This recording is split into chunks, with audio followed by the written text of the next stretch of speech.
and good morning.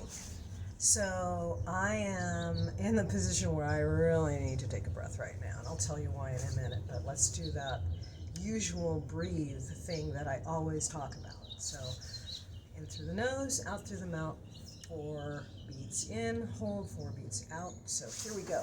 So easy, just breathe.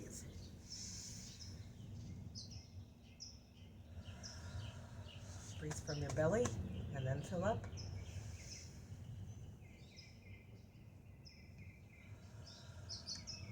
One more.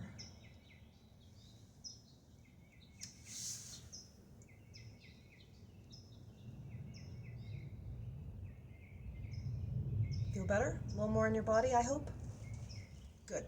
I'm sorry, I still have cereal in my teeth, so you'll forgive me. And you're getting me on a Monday morning with no makeup, barely brushed my hair because it's Monday morning. And you're just going to have to deal with how I look without makeup. So you'll live, I promise.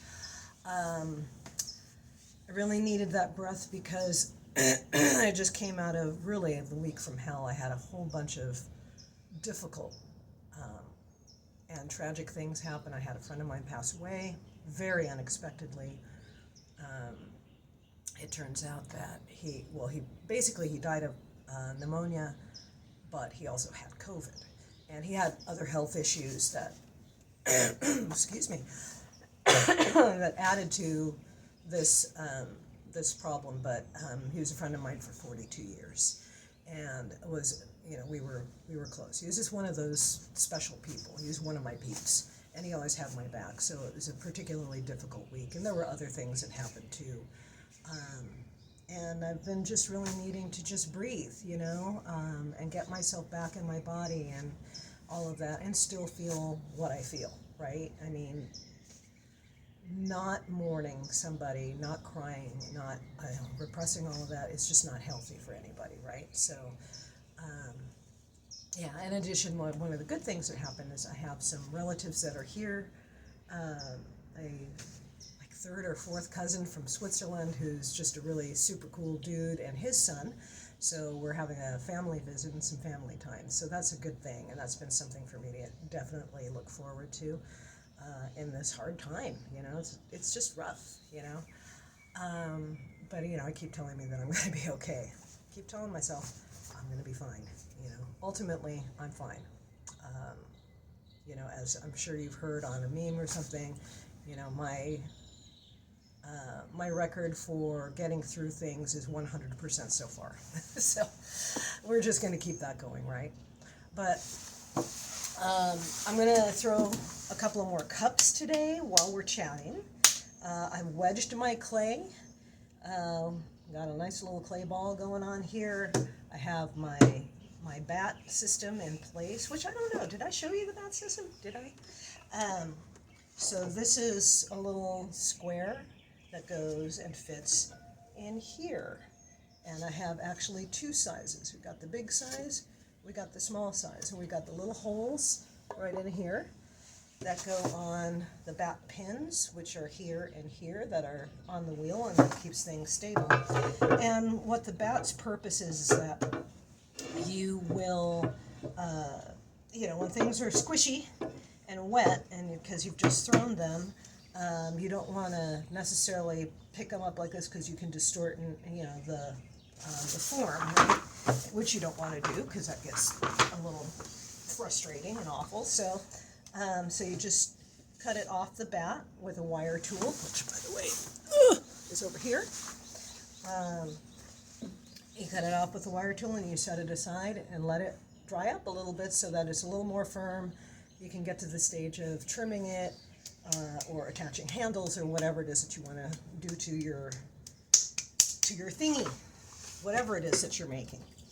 I put a little bit of water, just a little bit, first, so that the clay sticks a little bit better before I get to the point of centering it.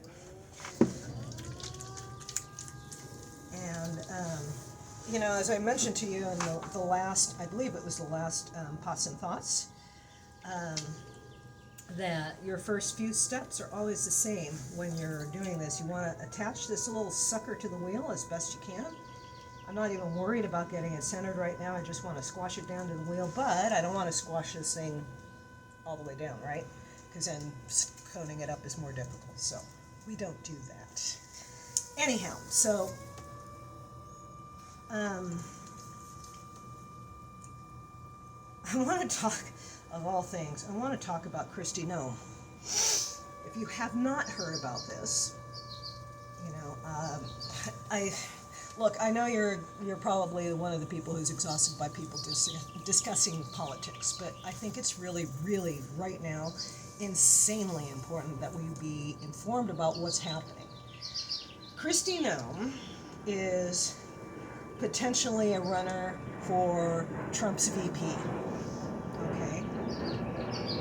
Kristi Noem released a book where she bragged about killing a puppy and killing a goat. Okay?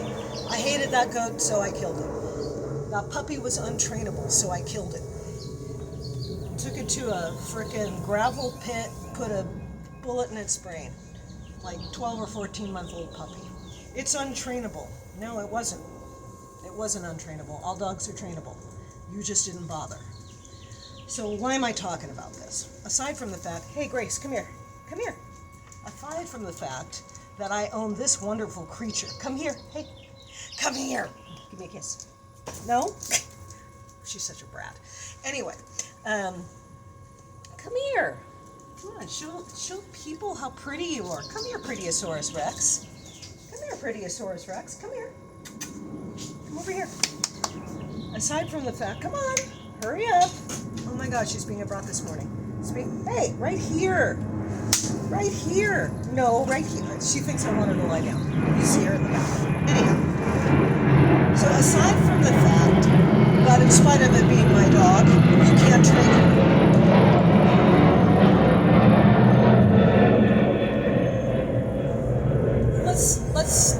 Let's think about this for a quick second.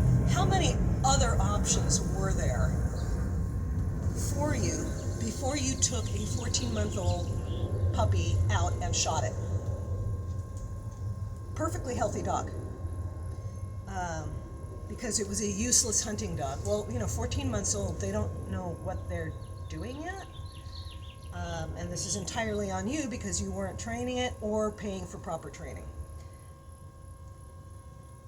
But what I want to talk about, aside from, the fact that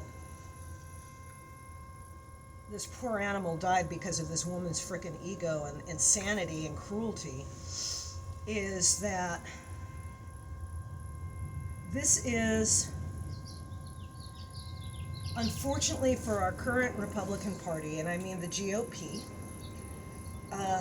this is a benefit. This is a feature, not a bug. This kind of cruelty is a feature, not a bug. I find it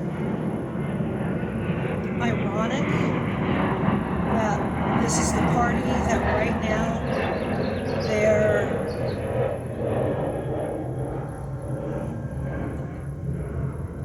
battle cry is pro-life. Well, what about the life of that poor little puppy? It's either all life or it's meaningless, in my opinion, right?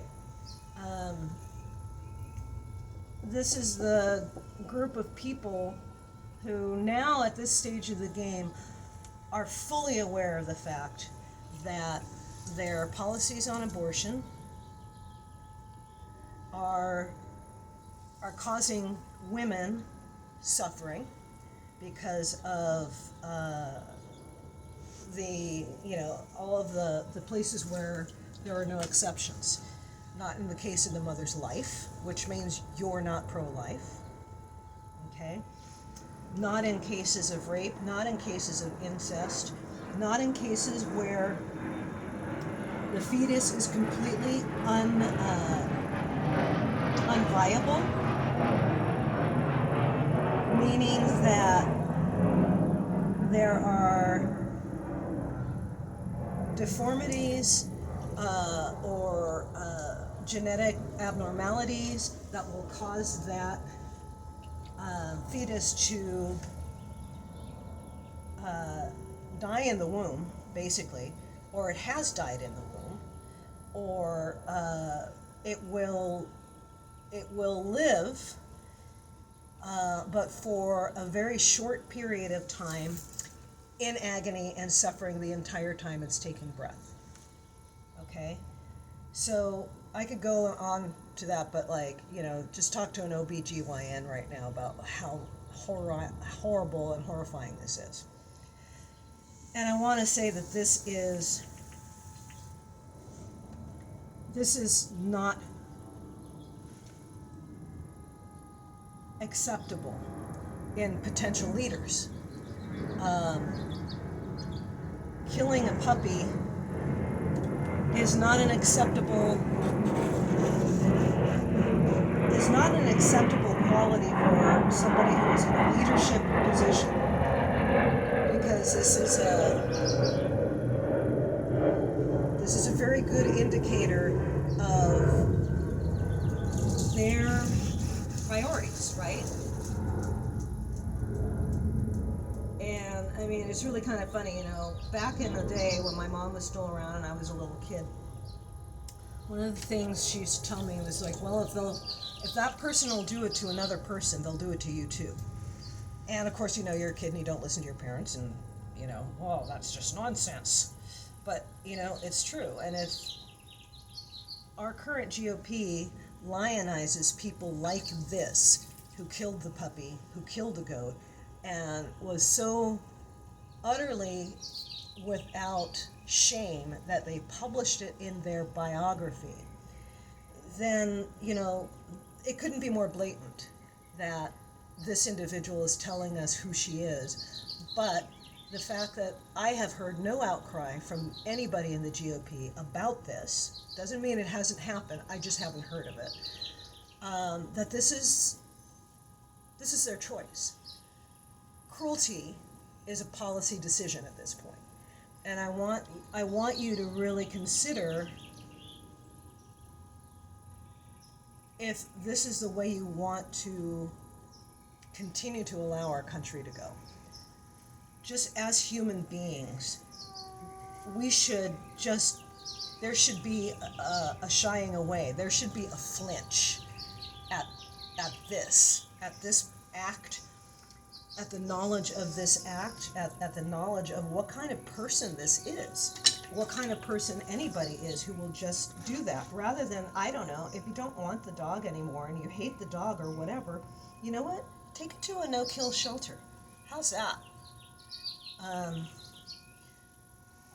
Be responsible for this life, okay, as you demand that women are, because of course the abortion thing is not about a fetus. It is about controlling women. It is about punishing women for having sex. It is about all these other things, which that's a rant for another day, but let's just leave it at that for the time being. But if you are okay with this complete and utter lack of regard for life, for truly innocent life, of a dog living its best life and frolicking around in an open field and just having a blast, if that enrages you so much that you take it to a pit and you shoot it, what else are you going to be doing? What else have you done that we don't know anything about as of yet? And if you're bragging about it, it just makes you a terrible person. You're somebody utterly without basic human decency. And I think we've got enough of that in this world right now, right? I mean, you look at how employees are being treated.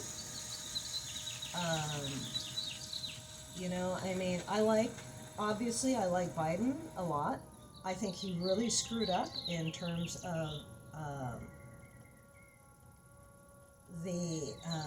not the auto workers union, which I think he's done a very good job with, but he's totally screwed up in the whole thing of the railway workers and all of that, because those folks deserve 5 days, 6 days minimum, plus 2 weeks vacation like the rest of us, right?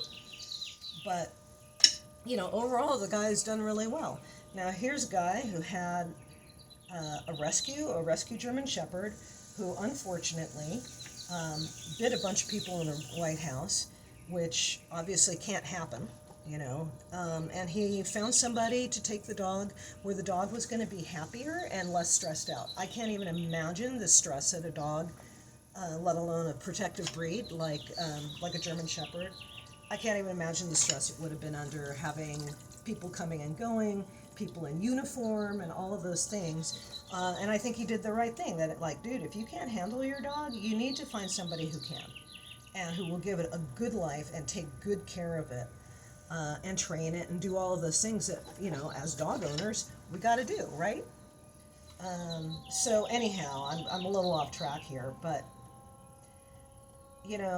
the old saying, when people show you who they are, believe them, right? Kristi Noem, we know who she is now, okay? We know who Donald Trump is, okay? We know who these people are. We know about the cruelty. We know that Matt Gaetz basically got away with, with molestation and all sorts of other horrible sex crimes. We know about all of this stuff. We know that Lauren Boebert had no problem with getting groped and groping in a public setting with kids around her. We know that Marjorie Taylor Greene is so stupid she thinks there are Jewish space lasers. Again, at this point, for me, it's not about whether you're a Republican or a Democrat. It's about, are you a decent human or are you not a decent human? This is where that line is. Aside from, all the other things that are at stake here, it's just, are you going to vote for somebody who kills dogs and brags about it? I mean, what the hell? Anyhow, it just rolls back around to my original point of how you treat others is about you, not about them, right? How we treat the weakest of creatures who trust us to care for them,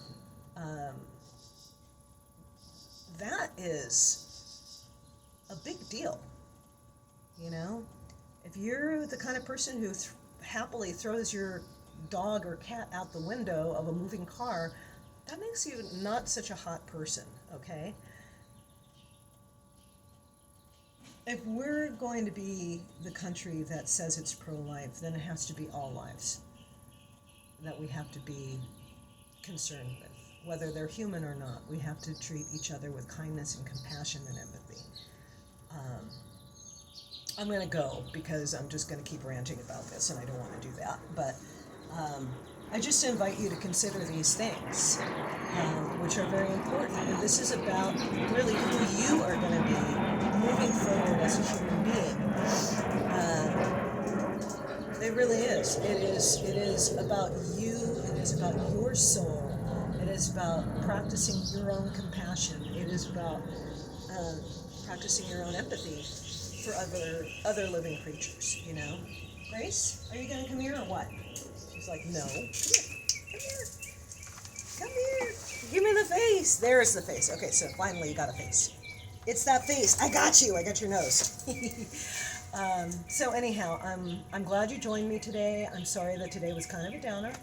I will endeavor to do happier things in the future, but these are things that have just been weighing on my mind, and as you know, this is more a stream of consciousness than anything else, and it's pots and thoughts. What are you going to do, right? But anyway, if you still like the rest of my content and all of that, and just hit like, hit subscribe. You can get my stuff on Etsy. Pretty soon this kiln is going to be full, and it's going to go into its first firing, and then I get to glaze and fire again. So please go to my Etsy store and support this. I've got a Patreon page. It's all under ShellHawk's Creations. Look for ShellHawk's Creations Handmade Ceramics on Facebook. Look for ShellHawk's Creations on Instagram. And ShellHawk on Tumblr. And let's see, shellhawksnest.blogspot.com for years and years. I started that in 2008. That's a lot of Halloween stuff and thoughts. And actually, it's a really good record of kind of like how I was moving along as a potter and a sculptor too. So please go ahead and like and subscribe and do all those things you have to do. So there. And just remember, during the day, just breathe. Just breathe. Okay? Have a good day, you. Bye.